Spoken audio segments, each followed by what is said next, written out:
हमने ये पहला ऐसा देश देखा है जब हम आजादी की कहानी पढ़ते हैं कि जिन्होंने हमें गुलाम बनाया, हमारी आस्थाओं परंपराओं को तोड़ा, गुरुकुल को छिन्न भिन्न कर दिया, ऐसे मूर्ख दुनिया में कहीं नहीं मिलते हैं, सिर्फ भारत में मिलते हैं। और छोटी छोटी बात हमने लोगों को नहीं बताई, बड़ा बड़ा ज्ञान दिया हमने। उत्तर प्रदेश में एक शहर है इटावा, आप लोग तो जानते होंगे वहां क्या होता था। तरह तरह के डांस वहां होते थे। इटावा शहर में एक कलेक्टर था, इसलिए जिन्होंने आप पे राज किया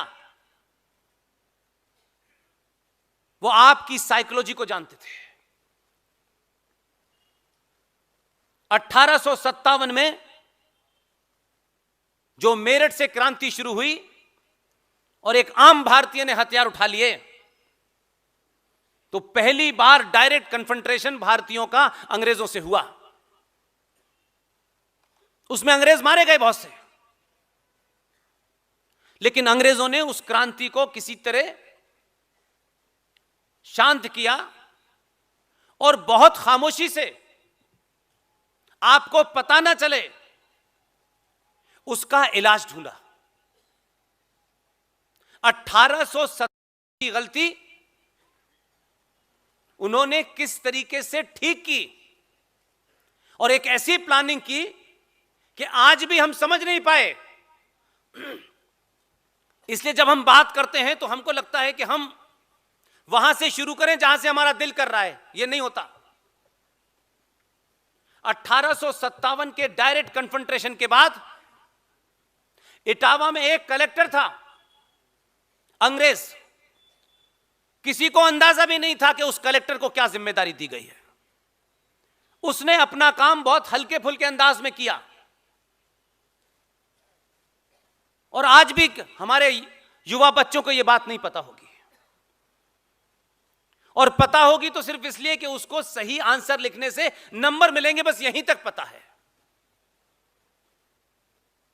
इटावा का कलेक्टर का नाम था A.O. ह्यूम, जिसने 1885 में कांग्रेस पार्टी की स्थापना की। यह दुनिया का आपको अजूबा नहीं लगता है कि जो लोग आपको गुलाम बनाने आए, गुलाम बनाया, उन्होंने ही इंडियन नेशनल कांग्रेस की नींव रखी कि अब हम तुम्हें अंग्रेजों से आजादी दिलाएंगे।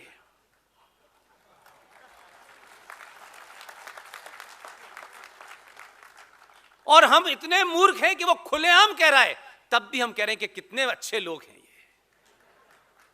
यही गुलाम बनाए हुए हैं, यही आजादी के लिए इंडियन नेशनल कांग्रेस को 1885 में उसकी नींव रख रहा है। He was founder of the Indian National Congress in 1885. और हम कह रहे हैं कि कांग्रेस ने आजादी दिलाई है। 4-4, 5-5 आज के युवाओं बच्चों के लिए कहता हूं, आप किसको वोट दें किसको ना वोट दें, ये मेरा डिस्कोर्स नहीं है, लेकिन आप जब भरी सभा में 10 लोगों के सामने, 1000 लोगों के सामने बोले तो आपके तथ्यों को कोई काट ना सके। सिर्फ इतना ही मेरा एजेंडा है और कोई एजेंडा नहीं है। तर्कों पे, तथ्यों पे इस सभा में जितने लोग आए हैं, कोई भी कहीं मिल जाए जो वो अकेला खड़े होकर बोले, तो उसके तथ्य और तर्क इतने मजबूत होने चाहिए कि भले ही आपसे वो दो राय रखता हो, भले ही उसको आपका नाम पसंद ना हो, लेकिन आपकी बात को काट ना सके। यही मेरा एजेंडा है। आप सोचिए, 1885 में कांग्रेस बनी, ओ ह्यूम साहब उसके फाउंडर थे। 1888 में इलाहाबाद के अधिवेशन में जॉर्ज यूले दूसरे प्रेसिडेंट थे। 1889 में विलियम वेबर थे उसके प्रेसिडेंट। 1894 में एल्फ्रेड बेब थे और 1904 में हेनरी कॉटन साहब थे। ये इंडियन नेशनल कांग्रेस के अध्यक्ष लगातार अंग्रेज रहे और हमारे लिए लड़ाई लड़ रहे थे कि हम अंग्रेजों से आपको निजात दिलाएंगे। इसलिए किताबें वो पढ़िए जो उस घटना में मौजूद थे और उन्होंने लिखी थी, उन्होंने उसका वर्णन किया है, उन किताबों को पढ़िए। ये सेकंड सोर्स और थर्ड सोर्स से जब आप पढ़ते हैं तो कुछ लोग जो हैं अपनी दुकान चलाने के लिए अपना ही लिखा पढ़ते हैं बस, और उसी को सच समझते हैं।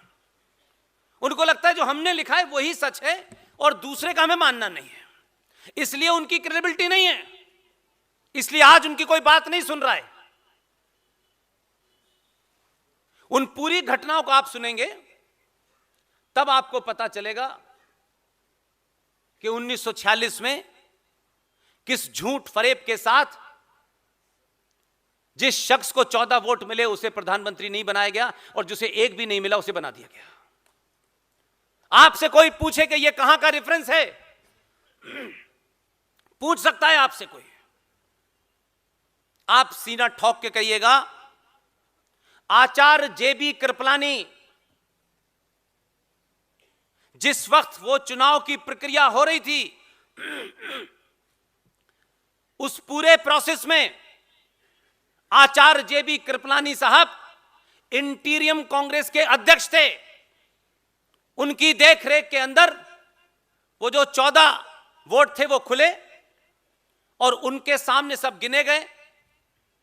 इसलिए जेबी कृपलानी साहब ने किताब लिखी।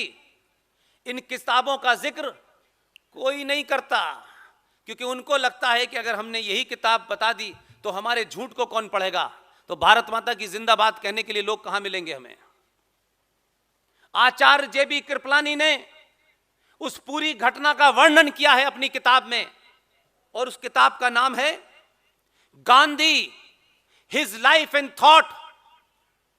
पेज नंबर 248, 249, 250 पर वो पूरी प्रोसीडिंग लिखी है कि किस तरह गांधी जी ने सरदार पटेल को मजबूर कर दिया इस्तीफा देने के लिए। उस किताब में बहुत सारी बातें हैं, उसी में एक बहुत खूबसूरत रेफरेंस है। इसलिए कभी कभी भाषा की मर्यादा को दिमाग में रखना चाहिए। गाली देना बुरी बात नहीं है, गाली आनी चाहिए, लेकिन सही जगह पे इस्तेमाल करिए। किसी भी शब्द का इस्तेमाल वैसे ही है कि कोई पागल कुत्ता आपके सामने आ जाए और आपको लगे ये काट ले, तो आपके रुको रुको मैं मंत्रों का उच्चारण करता हूं अभी। इसीलिए कोई पागल अगर गाली की भाषा समझता हो तो मजबूर होकर गाली दीजिए, बगैर मतलब की गाली मत दीजिए। अपनी बात को कहने का अंदाज होना चाहिए। आप बात भी कह दें और लोग समझ भी जाएं। बनारस हिंदू विश्वविद्यालय का इनॉग्रेशन हो रहा था, आचार्य जेबी कृपलानी लिख रहे हैं, वो गवाह हैं इस बात के। नए नए आए थे साउथ अफ्रीका से वो कोट पैंट उतार के, उनको यहां बताना था। बनारस हिंदू विश्वविद्यालय के इनॉग्रेशन में पहुंच गए, वहां राजा दरभंगा भी मौजूद थे, सबने भाषण दिया, लेकिन वो नए नए आए थे, किसके एजेंडे पे काम कर रहे थे अल्लाह जाने। क्रांतिकारियों को उल्टा सीधा बोलने लगे, बहुत कुछ उन्होंने उल्टा सीधा बोला क्रांतिकारियों को। देखिए कोई भारतीय नहीं उठा उसमें से। एक महिला जो भारत की नहीं थी, 1917 में कांग्रेस पार्टी की अध्यक्ष रही, खड़ी हो गई। अगर मैं हिंदी में उसका अनुवाद करूं तो उसने उसी सभा में खड़े होकर के कहा, गांधी अपनी बकवास बंद करो और भागो यहां से। उस महिला का नाम है एनी बेसेंट।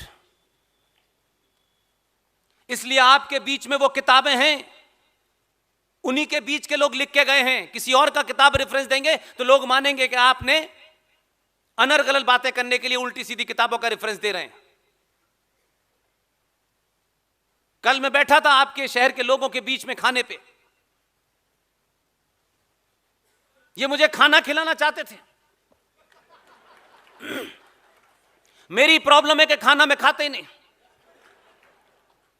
ये बार बार के ये लीजिए, मैंने कहा मेरी बात सुनिए, मैं अपना समय सदुपयोग करना चाहता था, ये खाने में इंटरेस्टेड थे। कल बहुत सारी बातें पता चली मुझे, तब मुझे लगता है कि छोटी छोटी जगह भी